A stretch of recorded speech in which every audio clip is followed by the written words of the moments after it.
Ay, December 13 na pala ngayon, ano? Taka, ilang araw na lang. Magpapasko na, tapos mag-New Year na naman. Nako, ang New Year natin ay magiging 2025. Tapos, anong lulutuin natin? Bago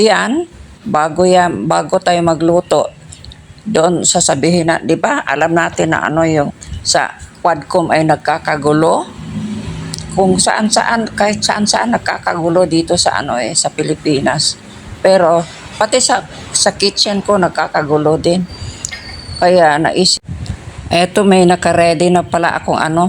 Ito, bukbuksan ko ito. Ayan. May mga candies dyan, may mga chocolates para sa mga carolers. O, ihanda ko yan para may maihagis ako sa kanila. Kasi yun ang gustong-gusto ng mga bata eh.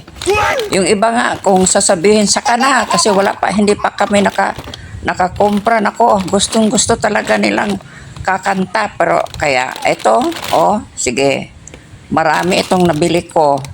Tapos magsawa kayo ha. O sige, subukan nyo mamaya.